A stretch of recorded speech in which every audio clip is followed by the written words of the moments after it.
what is it? You got something against people that's missing teeth or what? What I'm trying to say, I travel the world. And nobody over 3 years old should have a tooth missing. Because I think that if you're a handsome guy and someone is checking you out, guess what? When you turn to the right to look at the football game and you're smiling, you see the damn tooth. Just like a beautiful girl can have long hair down to her back, the fattest ass, the nicest titties, and as soon as she smiles, she got 2 teeth missing, 2 molars, one on the left, one on the right. That's horrible looking. But because men, when they chasing ass, won't look at a girl's tooth, or they're afraid to tell the girl her tooth is missing. Not me. You sit across the table from me, and you smile, and I didn't know you had a tooth missing until that moment, I'm going to say, you know what, this is a damn shame. The girl going to like, what? You got a fucking tooth missing. And you should be ashamed of yourself. Are you serious? Like, do you tell people that? Like, if you meet somebody oh, yeah, with a few teeth. I do. I sure will. Because me, personally, it's not that I want to be mean or hurt your feelings. I know that you'll get it done. You might hate me forever. But I know that when you get it done, you will remember me for the rest of your life. You're trying to brand who you are in that person's life. That's crazy. And yeah, just like a guy could be with a girl. I'm like, yo, that's your girl? And you fucking her, you know, her tooth missing? Aw, nigga, you ain't shit. And then she coming to you because you was looking out and you was like, yo, I'm going to tell her up front. No, I don't want nobody. My plate is full. You know, back about 15, 20 years ago, I probably was a porn star because I was slinging this thing. Now, I don't even want to be bothered. If you catch me on a good day, I might snuggle with your ass and rub your feet. But I don't even want nothing because I'm so busy, yo. I ain't got time. And when you're getting money, you really got to stay focused because sex is a distraction. Having a girlfriend in your life is a distraction. So you got to truly, truly know how to balance it out. And I don't have time for pettiness. And most women are petty, at least to me, over some BS. Either they don't like that you have so many people liking you, or you said you was going to be here on the 19th and you can't come back to the 25th. I'd rather just be by myself. All right, that's what's up. Now, we talked a little bit earlier. I referenced Patrice O'Neal. Okay, but have you ever met, rest in peace also, Patrice O'Neal? Have you ever met him? I think we met only one time briefly. Because even though I'm a stand-up comedian, I'm not a stand-up. I'm not in their circle. You know, I came up as a hustler who happened to go to college, who got lucky to become a stand-up comedian. So I don't roll in the same spots that most comedians roll in. I don't hang out at their houses. We don't call each other on the phone because my world is different than their world, if that makes any sense. Absolutely. I mean, do you watch any? Do you find any humor in other comedians, or are you in your own little bubble? Yes, every now and then. Yeah, I was in my own little bubble, but every now and then I'll get out and see someone. Well, last year I had made a comment on this radio show called The Breakfast Club that Kevin Hart wasn't funny. Well, I said that because I hate. I agree with you. Actually, I don't think he is. Yeah, yeah, he's not funny, but I had to regroup later on because one night I was watching TV and I saw his name. I said, let me watch this just to be sure that I was right. And he was really funny that day. I just couldn't retract what I said because when you do that, people think you're just riding someone's dick just to be a part of their team. And that's not the way I move. So I just left like that. Now he's funny. And I said he had a wonderful personality. Love him to death as a person, but as a stand-up, I didn't really too care for him. But in his generation, like Eddie Murphy was in our generation, in his generation, he's the man, and you have to take your hat off to that. He's doing what he needs to do in his generation. So that's between them. Why do you always make it a point to say demonstration beats conversation? What could you learn us something? Well, demonstration is better than conversation. Believe it or not, I got that from the great Dr. Dre from NWA. And we was in the studio. We was in the studio, and he was doing a track on a song. I think it was Snoop. and we was all talking, and he said demonstrations better than conversation, meaning he wanted them to go in the studio and finish the song. I picked it up and applied it, and basically it just means action speaks louder than words. Okay, I got you. And the reason why I'm asking that is because I hear we're big fans of you, and we also hear you talking a lot about you're a hustler. Sometimes you reference yourself not even as a comedian, right? Right. How would you define a hustler? Well, I always say a hustler, all money is good money to a hustler. Meaning, if you had to go to work and you had to take $500 to $1,000, I don't think your answer should ever be no. I think that when you understand the world, the cycle of the world, meaning we come from an era where you go to work for 40 hours a week, and some people make $1,500 a week, some people make $1,500 a month. Whatever it is, the taxes, everything come out. But imagine now making $5,000, $11,000, $15,000, $25,000 for 45 minutes. Damn. It changes the whole game. So when people are negotiating a deal with me, and they say, well, Mr. Kirkland, we'll pay you $10,000. And I say, well, how big is the venue? If there's more people, well, guess what? I want more money. So if it's $25,000 and it's 40 minutes, I'm going to take the deal. Plus, I got to take care of air and hotel because I pretty much don't turn deals down. That's why I work so much. But the number has to be the right number. But because I am good, people pay me what I want. TK Kirkland, what's your take on real butts and fake butts? Which ones do you prefer, or does it not matter? Well, I come from an era where real butts are important to me because one time I met a girl who laid in bed with me, didn't have sex or anything, and my hand accidentally touched the side of her ass. And it felt like I was in bed with a dead person.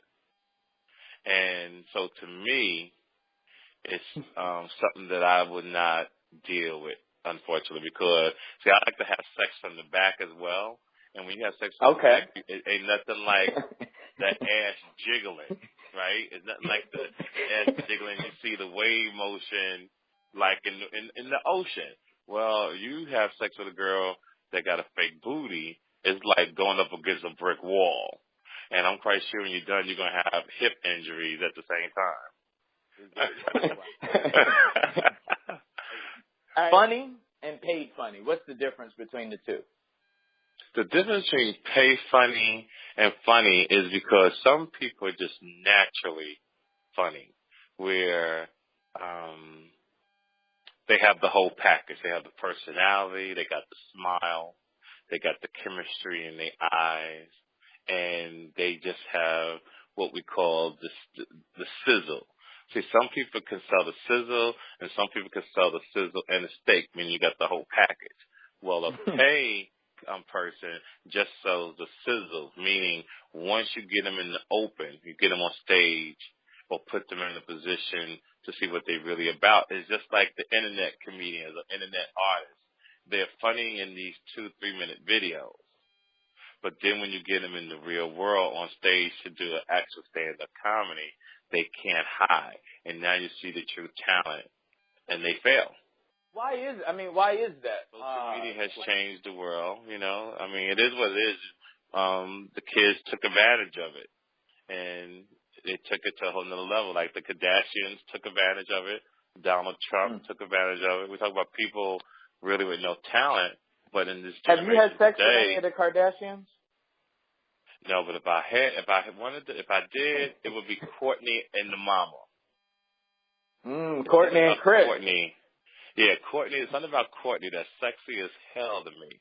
And something about the mama that I could just see me pinning her legs back behind her head and just think about how she used to fuck OJ.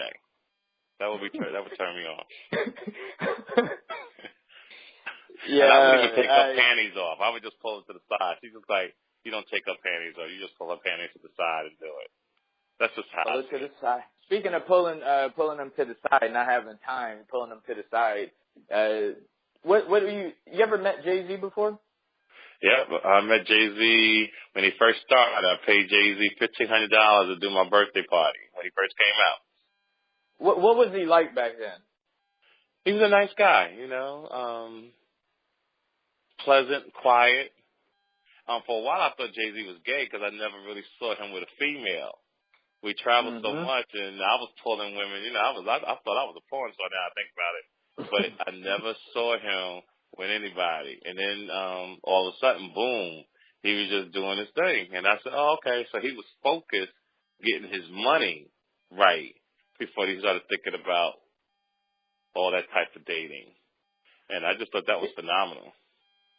Yeah, the punchline to that question is, with Jay-Z, when you met him, was there anything that you saw that was distinctly different about these people, or it was they're just normal? You couldn't even notice anything. You couldn't even notice it. They were just normal.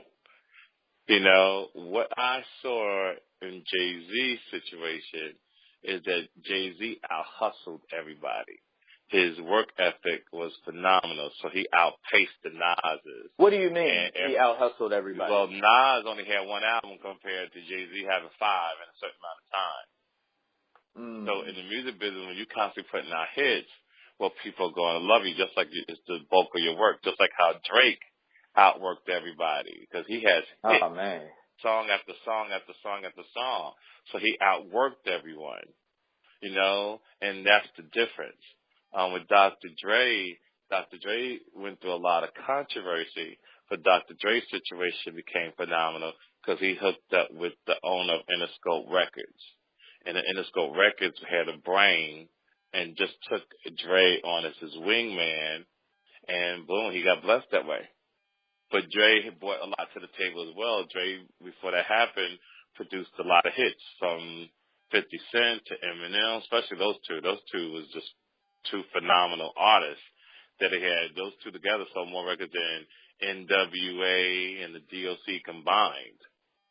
So that's how he paved his way into the spotlight.